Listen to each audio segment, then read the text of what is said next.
All right, welcome back, guys. This is Logan with West Desert Shooter. I can tell you this, being back and making reloading content makes me want to reload and make more reloading content. I'm having a blast with it, and I'm looking forward to doing a lot more. So if you haven't subscribed to my channel and you like reloading content, be sure to get subscribed. If you want to learn how to reload, I have a bunch of old content teaching you how. This is more of just kind of showing what happens when I throw certain combinations together. You might get completely different results. That's all right. This is what's happening with my guns out in the desert. So in today's video, we're going to try a couple new things. I've never shot or reloaded 6.5 Creedmoor with bullet weights under 140 grains. I've shot 140s, 142s, 147s, a few different combinations there. And mostly I've stuck to like the mainstream stuff, right? H4350, Reloader 17. I don't even know if I hit Reloader 16 or not. I may have only stuck to Valkyrie with that.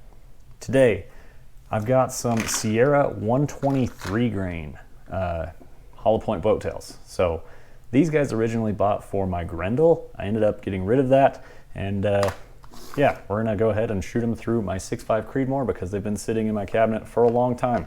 I did pick these up off Midway USA. These are Sierra blems, but it's pretty obvious like this is a Sierra bullet. You can tell by the very fine tip there. So yes, they're blem bullets. You know, maybe one of them we might get a flyer that doesn't really make sense. We can blame that if we want. We can blame lots of things. That's the fun part about reloading, right? Anyway, the brass we are going to be reloading this in is Alpha Munitions 6.5 Creedmoor large rifle primer brass. This is very, very nice brass. I did a video doing some prep on this not long ago in my video lineup, but it's been a couple of years now and it's just been hanging out. This stuff is still brand new, so I want to get out and fireform these in the chamber.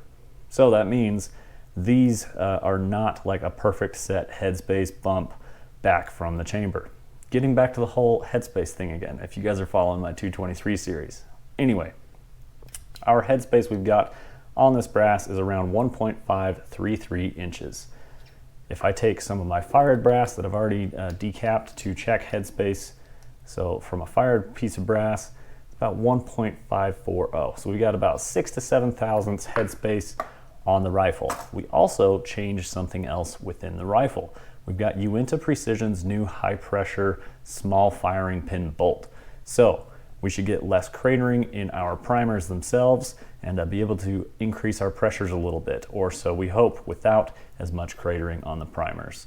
That's pretty important on 6.5 Creedmoor, and I've seen that through the life of my Uintah, so I'm glad to see that they made the change, and we've got some high pressure bolts available, so big thumbs up on my end to Uintah Precision. Thank you guys very much. So that covers the brass. Primers. Basically, guys, as often as I can, I like to use Federal Premium match primers. As long as I can find them, I will try and get them. Obviously, these days I'll take whatever I can get my hands on, but luckily I have a few of these sitting around that I get to reload with. For the powders that we are playing with, trying an old reliable and trying a new one. Actually picked this up today. I came across one of these, StaBALL match ball powder. The match is more like the Varget speed, which is one of the reasons we went with a lighter bullet, is to test out the Varget speed powder from Winchester. So Winchester powder StaBALL match. Looking forward to trying this. This is a ball powder, and right here it says increased velocity, temperature, and sensitivity, reduced copper fouling, and precise metering. I don't throw charges through a meter, so that doesn't really affect me all that much. It just likes to stay static in my RCBS Chargemaster Lite, so it doesn't really help me there. But I'm curious about our case fill we will see. I am very curious to see the velocities we get, and over time, if we do see some wild, velocity swings from temperature. Where I'm at, temperatures can get way wild, up to like 110 plus, and I have been out and shot in 100 degrees plus. It also gets nice and cool in the wintertime. Sometimes I head up north in northern Utah, and I can get very cold there if I want, all the way down to 0 degrees. I remember being out in the West Desert shooting in 3 degrees, out there in the fog, shooting groups. And you know what? It's really nice because your rifle doesn't heat up. Anyway, that's what we're looking at today, guys. StaBALL match, H4350, Sierra 123 grain bullets in 6.5 Creedmoor through a proof barrel on my Uintah Precision 6.5 Creedmoor. And that's going to be pretty much it. Let's go ahead and get to reloading these things. I'm going to be doing 5-shot groups. So let's talk about our load data real quick. Wrote it down here, and I'm keeping track of all my load data, and I'm trying to keep better notes as well. So let's cover that real quick. Charge weights we're going to be covering in StaBALL match. Because this is my first time shooting this, I kind of just want to get a feel for it, see if they want to group at all. If they don't, we can move on to something else. 39 grains, 39.5, and 40 grains. This is all from Hodgdon's data online because this powder is newer than my 11th edition Hornady Handbook of Cartridge Reloading. H4350 is not, so you could find that in there under the Hornady 120 to 123 grain bullets, but on Hodgdon as well, H4350 is listed because it's a Hodgdon powder. We're going to cover more ground here because the charge weight range is a little bit narrower with StaBALL match.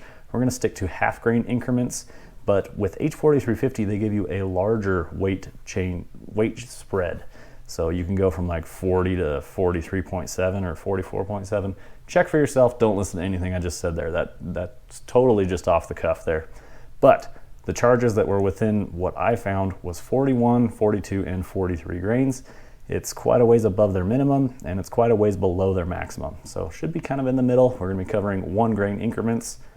I'm not looking for like a precise node or anything like that. I just wanna get an overall idea.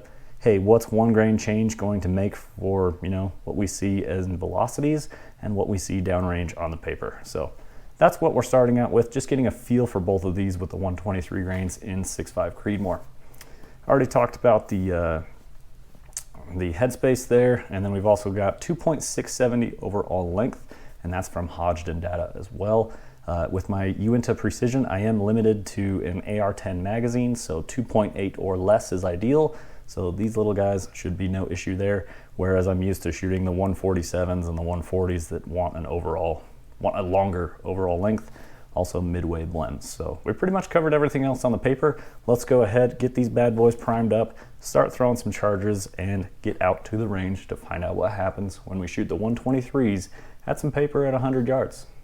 So it's interesting, the new ball powders have got my attention a little bit because for the last 5+ years that I've been reloading, I've stuck to extruded powders. So this is my first time actually using ball powders. CFE 223 was the first one that I used, and then today I picked up StaBALL match, and then I also found some Ramshot tack, and I was interested to try that as well. So the last 3 pounds of powder I've purchased have been ball powders. Also, on that note, it helps get away from the mainstream powders that are really hard to find at the moment. I guess it's the season for H4350. That's the only one I can really consistently find, but I do have just a little bit of that on hand, and I'm not like super pressed to pick up more, which is one of the reasons I'm trying some other powders like this, is because availability, you know what I mean? So if you can get away from those mainstream ones, it should help you at least have options. Now, with what I'm doing here, shooting 100 yards, this is just for fun and experimenting to see what happens. Maybe we'll come across something that's worth, you know, following up with and overall coming up with a load in the future. But for now, just shooting some different powders, trying some different charge weights, seeing how accurately I can get these to shoot, and just having fun with reloading. That's really what I want to do, is just take some time, enjoy it, have a good time. So sitting here at the reloading bench is, it's a good time for me. I really enjoy it. So one thing we need to cover is why we are doing 3 different loads, why we are doing 3 different charges for each type of powder. And that is because I had just over 30 pieces of brass that were still brand new, and I didn't want to mix used with brand new because of that fire formed aspect of this. So yeah, we just stuck with 3 different charges with 2 different types of powder, because 6 charges of the same powder seemed a little bit overkill to start and get a feel for it. And I don't know, I wanted to try something that I knew and something new to me. It's right here, RCBS, throwing 39. Yes, that is what I wrote down to start with the StaBALL on charge number 4. Now, I am seeing just a little bit of buildup of the powder in the neck of the brass, and I don't know if there's any residue from a little bit of lubricant from when I originally ran these through a resizing die, just to make sure that the necks were all consistent. I don't think I ended up bumping the shoulder or anything like that. Just something to get all those nice and consistent. The shoulders do vary just a couple thousandths throughout the batch, and it's overall really nice stuff from Alpha Munitions. I highly recommend checking them out, and definitely worth a look if you're in the short action cartridge game. All right, so let's hit cancel so it doesn't automatically dispense our next charge. How's our case fill looking with this ball powder? So if we take a look in here, definitely looks like there's going to be room for a 123 grain bullet on top of that. I'm sure that we will actually be able to hear the powder slosh around a little bit. So we'll pay attention to case fill versus, you know, once we bump it up a full grain and go up to the next one. But with a ball powder, I don't think it's going to take up a ton more room. So it's good case fill, you know, it's up here where it needs to be. Nothing scary looking there. Like, I don't want like a half full case, that would be bad. But yeah, this is looking pretty decent. I don't think we'll have any compression with these particular projectiles at this charge weight. Okay, so unfortunately I've got my Lee seating die here. I really want to upgrade my dies for my 6.5 Creedmoor. But we've got our Sierra 123. I gotta say, it's pretty sleek and still like an overall length is good on this 123 grain. And I did throw it on the scale and verify this is my 123. So we went ahead and we backed out our seating stem like what seems like a ridiculous long ways. I don't think that contacted. Now let's check our overall length. So at our first stab in the dark, 2.851. Definitely want to go shorter than that. Let me double check my notes.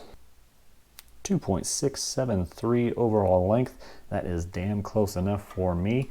And I'm gonna go ahead and get out my bullet comparator for my 264. Base to ogive measurement.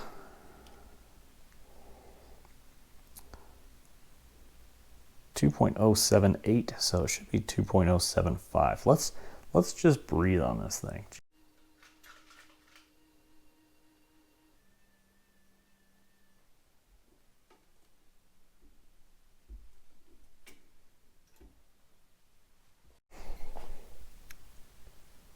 So just doing a quick little comparison to see, you know, how much bullet we've got down in the neck of the brass. If we hold these bullet tips similar to each other, it looks like right where the boat tail starts should be right where the neck and shoulder junction is. So that's kind of ideal. I am very curious how the jump is in my chamber, but we're just going to go ahead and shoot these because, you know, we'll see how that goes. Right, so starting to throw H4350 here, starting off with 41 grains. This is a pretty typical charge weight that I run in 6.5 Creedmoor, so this doesn't really scare me, even with a lighter bullet. So having a lighter bullet means I should be able to go higher in charges, which 43 grains I've never shot that much, so it all makes sense in my head at least. Yeah, one thing I was trying to explain earlier between the ball powder and the extruded powder and the load data available from Hodgdon. So there is a smaller weight range that you can choose from in the safe charge weight zone with StaBALL versus H4350, where it's a larger weight range. So StaBALL, call it 3 grains, H4350, call it 5 grains. Now that's not a real number, I'm just trying to use that as an example. So you should, in theory, be able to more fine-tune H4350 as far as charge weight and, you know, see how things go for you there. Here we go, zeroed out the scale. But overall, 6.5 StaBALL went super smooth. It's not 6.5 StaBALL, it's a StaBALL match. So sorry if I just called it 6.5 the whole time. But very interesting powder. I definitely prefer the smell of extruded powders. I've always actually kind of liked that. And it's interesting, they kind of have their own unique smells, like the different powders themselves. So like Varget smells different than 4350, than 322 or 4895. They're kind of distinct. So kind of interesting, weird little thing there. But yeah, love the smell of burning gunpowder in the morning and unburned gunpowder in the evenings as you make more. Looking forward to it. Shouldn't be anything real spicy here, just H4350, you can use the same seating die setting to make sure everything comes out to the same length. If anything weird happens, I'll let you guys know. Other than that, we will see you out on the range in the desert. One last note before I go, it does seem like the StaBALL match does come out of the RCBS a little bit quicker. The H4350, as it trickles, is slower. This one's a 1/10 over. Since I'm talking, we'll go ahead and dump that back in and give it one more shot at getting a perfect charge.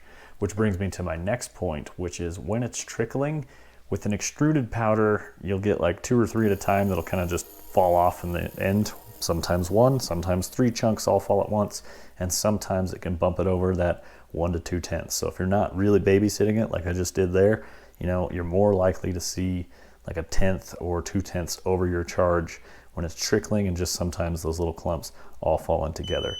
Whereas the StaBALL seems to be more consistent, and with just the little balls of powder, it doesn't really seem to like accidentally throw 2/10 over. So, you know, even on an automated machine like this, you could improve your reloading time. And then of course you could always throw it through a powder measure as well, and maybe it'll work out really well for you there. Let's go ahead and hit the range, go shoot these bad boys, see how they do on paper. I'm excited to get out there. All right, guys, Uintah Precision UPR10 23-inch length proof research carbon fiber wrapped barrel, 6.5 Creedmoor 1-8 twist. Got a Huxworks, Huxworks HXQD Magnum suppressor. So it's a 338 bore, and it's a little bit longer than my 7.62. They're both titanium suppressors. I'm using their HXQD mount. I've got 39 grains of StaBALL match with the Sierra 123 grain hollow point boat tail. This is going to be our first group, going to aim at the top left target. Doing the opposite of my 223 range trip, where I started in the morning and I was racing the sun before it was in my eyes. I'm now out here late evening, and I'm going to be shooting before it gets dark. The sun is just going down, and I would like to get the StaBALL shot first with the daylight behind me. I brought lights and we're going to go into the night, but for now I'd like to start things off with some daylight, because this is the combo I'm most curious about. So 1 of 5, here we go.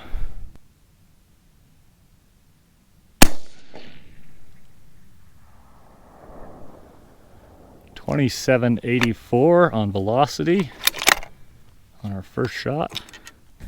Don't have to break position to check pressure. There is nothing concerning there. Didn't even break my cheek weld. Gotta love a bolt gun. Point of impact is right where I want it.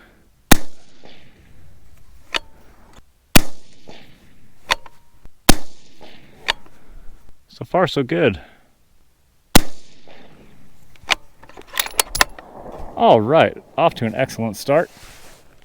Average velocity 2776 with a standard deviation of 8.3. Not going to complain about that at all.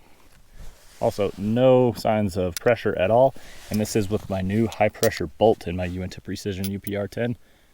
So smaller firing pin diameter, things are looking up. Now this was not cold bore. I did shoot 3 cider rounds just to confirm my 0, and the gun was, you know, moderately warmed up with 3 shots. So not a cold bore. Magneto's still on there. Ooh, we need to archive our series. That's the thing I forget to do. You guys need to yell at me every time. Shot string number 3, 39.5 grains of StaBALL match. Here we go.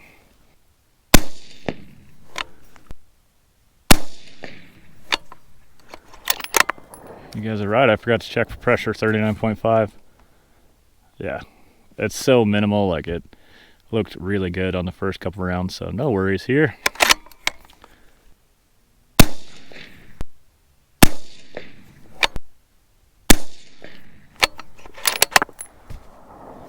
That should have been 5 shots, empty magazine.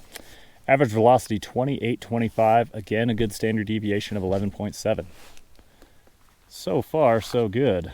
28.25, and the groups don't look hideous from where I'm at. Plenty of room with this overall length in this magazine. Here we go. Final shots with StaBALL match.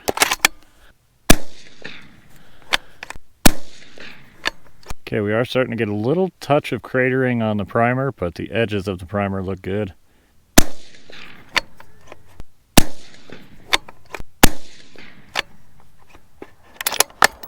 Very impressive start and looking good. I'm really liking this so far, actually. I'm happy with that. Starting off 41 grains, H4350 Sierra 123s.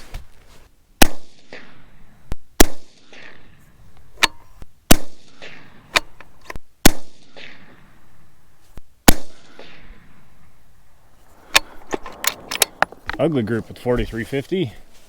Average velocity 2750. Slower than the first group of StaBALL match, and our SD of 11.8. No surprise, 4350 always provides good SDs. 2820. This is falling right in line with the StaBALL. Just a little ghost of a crater.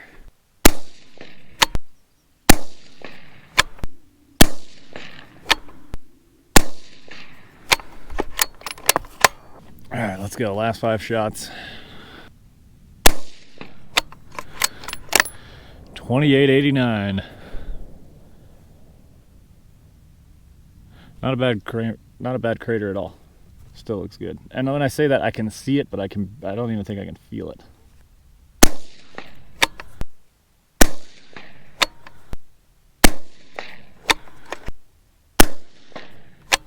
Ooh, very nice. 4350. Average 2893. So we did pick up some speed there with an SD of 6.7. Alright guys, so this is a few days after my range trip. Time to summarize our experience here with StaBALL match as well as H4350 shooting the Sierra 123 grain hollow point boat tail bullets. One thing I want to point out up front, I compared base to ogive with my Hornady comparator of my 140 grains here loaded to 2.8 compared to our 123s. We had over 100,000th difference. So we had a 1/10 of an inch difference with the Hornady base to ogive measurement, meaning you're gonna find something similar from where these bullets touch the lands to where the 123s touch the lands. It's not the exact same number, but there will be a lot of jump from those bullets jumping out of the case to hit those lands before they get going. Now, some of the results we saw were pretty decent and some of them were really bad. The next thing I want to point out is that I chose to go out in the evening and shoot into the dark, and I started out with a StaBALL. I had pretty good light.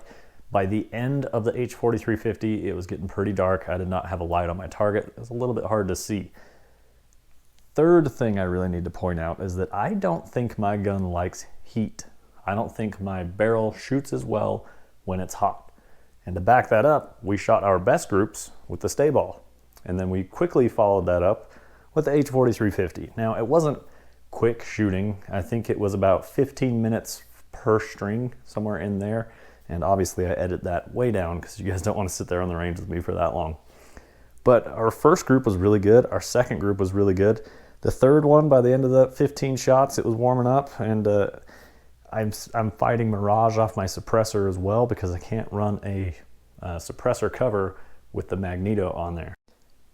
Let's take a look at our group sizes with StaBALL match. At 39 grains, we had a group size of 0.58 inches. This one looks promising. I'm liking our start. What a great way to start the range trip with a new powder and a good SD too on top of that. 39.5 grains, our group opened up to 0.78. Totally acceptable, still happy with that result. Not wowing me with how it did, but overall happy, things are going good. StaBALL match at 40 grains, we had one flyer up high that took us up to 0.97, still under an inch, right around that inch mark. And then if we ditch that flyer, it takes us down to a 1/2 inch group. So potentially it could do better than that 0.97. Maybe with future testing we can find out. Moving over to H4350, if we look at the 41 grain charge, that first group just not pretty. It had that high flyer up top. That puts us at 1.34 inches. Moving on to 42 grains, this is our best group with H4350, and it's still not pretty. This one's 0.83, under an inch. You always got to be happy when you're shooting it under an inch. But with this rifle, I know it's capable of so much more that I really just don't get excited for sub MOA at this point. I want sub half. That makes me happy. And then our final group, the 4-shot group, went into 1.04, over an inch with the 4 shots, and that's cheating because if we include all 5, it's 1.9. Just bad. Again, fighting Mirage with the scope there and the suppressor not helping us, but I still don't think that that's a shooting round regardless of Mirage. It starts to really get some Mirage going after 15 rounds of precision rifle fire. And the barrel is good and warm at this point. Now I did allow a break between the StaBALL and the H4350, but overall the gun was warm, and when I got back to shooting it was still warm. It wasn't cold, and you know, it had some heat in it. So I have some theories about my gun not liking heat as much. So we're going to pay attention to that in the future. I'm not going to blame the results on that. I think it's largely due to the large amount of jump that we're jumping that bullet into the lands. Now, with this design of bullet, hopefully it's tolerant. With the first group from the StaBALL match, it does seem that it could shoot a good group. But when I was shooting that and looking at the target, the bullets were landing left and then right and then left and then right. So we ended up with basically 2 groups there, which doesn't really give me a lot of confidence in how those shot. Next thing we want to talk about is just overall pressure we saw with the powders here. Nothing. We didn't see any pressure. H4350 versus StaBALL itself. We saw good SDs across the lineup. I'm very impressed with the standard deviations we saw with the StaBALL. I'm really impressed by it because it's basically on par with H4350, and in my testing on this day, just a tiny little edge goes to StaBALL. So that's awesome because I know that I trust and like H4350. So the StaBALL hanging right there with it is excellent in my book. So where do we go from here? I definitely want to do some overall length testing, and I think I would continue to do that with StaBALL. So maybe we'll try with that 39 grain load, somewhere between 39 and 35, 39.5, somewhere in that range, and potentially do some different jump tests. So we'll use our Hornady, what the hell is it called? OAL length gauge finder, whatever. Luckily, my friend Kurt with Uintah Precision created a modified case gauge for me, so I can get a fire-formed piece of brass and get a really good measurement for my rifle to where that bullet is touching the lands. So that's something we can look into, and that's probably what we're gonna do. We're gonna play around some overall length testing and stick with one powder charge. So we're gonna do different types of testing right now. So this should be good and fun. I haven't done a ton of that style of testing in my experience, so something new. We're gonna go try and figure it out. For now, I think that's kind of where I'm gonna leave it. We did have some serious issues in the 223 side of things. This side, I wouldn't say it's huge issues. It's just I'm learning my gun. The proof research barrel, by the time you've shot 30 rounds through it, I just don't think it loves all that heat inside of it. Also, I was really fighting Mirage, and by the end of that H4350, I'm real confident I was fighting Mirage there.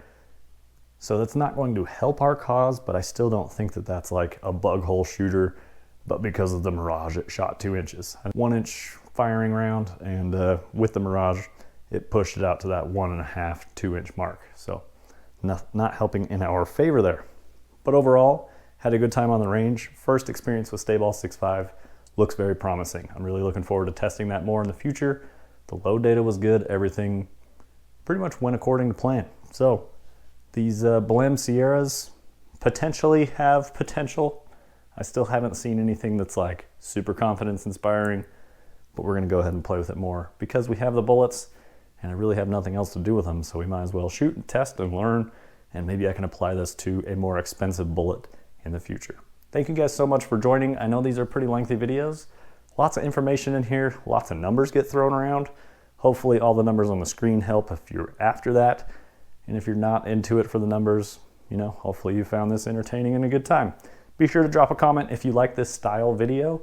I hope you guys enjoyed the content. Thanks to our friends at Uintah Precision, Huxworks, Arcan Optics, Shoot Steel, and thanks to you guys for watching.